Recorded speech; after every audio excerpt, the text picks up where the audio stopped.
बिस्मिल्लाहिर्रहमानिर्रहीम अस्सलाम वालेकुम। मैं आपका वीर दोस्त गुलाम मुर्तज़ा। तुसीं देख रहे मुर्तज़ा टीवी। मेरे चैनल में सबसक्राइब करो, नाल एक बैल का बटन है भी ओके करो, क्योंकि हर वीडियो मेरे दोस्तों वीरों ने जल्दी पहुँच सके। अज एक चोलिस्तानी दोस्तों ने गां लैके आए हैं, बड़ी खूबसूरत है। तो मेरा कैमरामैन दिखाता है, कैमरामैन दिखाओ। चंगा माशाल्लाह थन लग्या जी, सोहना थन लग्या, पूरियां वंडां दे ने, बड़ी सील गां।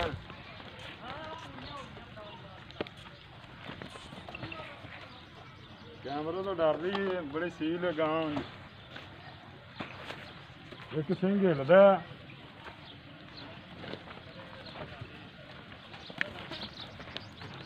क्योंकि व्यापार की नहीं, घर दे विच गां खड़ी है।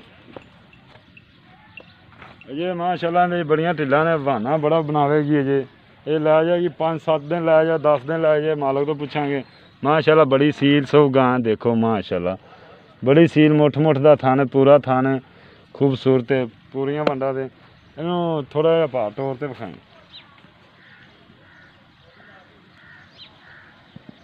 चंगा माशाल्लाह कद है, सील गां बिल्कुल।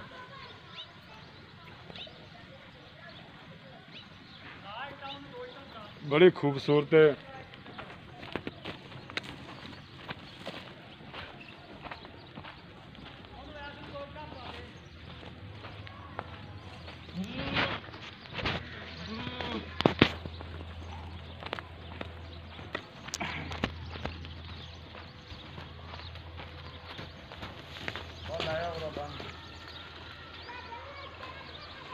Valeu.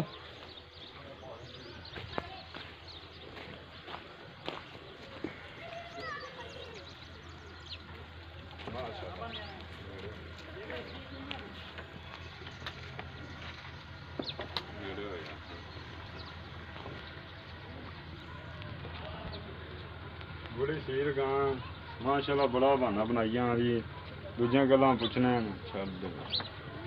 सलाम अलैकुम जी, इधर आओ भट्टी साहब एक बार, चल बन लो एक बार।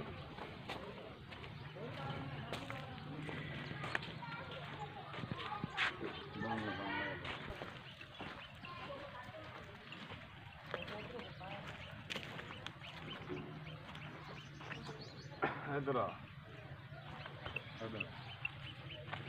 सलाम अलैकुम जी। सलाम अलैकुम। वालेकुम सलाम जी। की हाल चाल है जी? शुक्र है, दुआवां। और सारे खैर मेरे? बिल्कुल ठीक। अच्छा जी, ये पा किनमें सुबह गां अपने? ये भा तीसरे सूना। तीसरे सुबह किन्ने क दिन लैंदी सून च?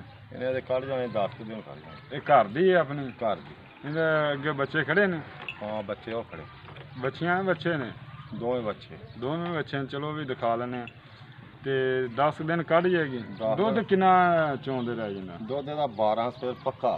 12 किलो चौंदे रह जाए। वाधू भी घट दी नहीं। वधे भी घट दी नहीं। अच्छा, इहदी हुण प्यार मुहब्बत वाली कीमत किन्नी है? इक्को दसा कि इक्को ही दस दो। 1,60,000 रुपये। 1,60,000। इहदे च कोई दोस्तां नूं प्यार मुहब्बत होएगी? ये ले रही प्यार में बताई। कर लिया यार थोड़ा जिहा प्यार मुहब्बत। चलो कोई होया तो कर ला। अपना नंबर दस दे। 0301 3500 पूरा 905। दोबारा फिर दस दे। 0301 3500 पूरा 905। गां माशाल्लाह बड़ी खूबसूरत है जी, चोलिस्तानी है, प्योर चोलिस्तानी गां है, बड़ी खूबसूरत है। इंशाल्लाह उम्मीद करना पसंद भी आएगी। इहदे यार बच्चे दिखा दी, 2 सुबह सुई है जी। ए जी 2 आ बच्चा केड़ा बच्चा है? एक आ वड्डा, दूजा केड़ा? ओ निक्का। माशाल्लाह बच्चा देख लो, बड़े खूबसूरत ने। ये तीसरा सुबह हुण सोहनी है? तीसरा सुबह हुण सोहनी है। इंशाल्लाह उम्मीद करना है दोस्तों को वीडियो पसंद आएगी। जल्द मिलने अगली वीडियो। तो पाकिस्तान जिंदाबाद। अल्लाह हाफ़िज़।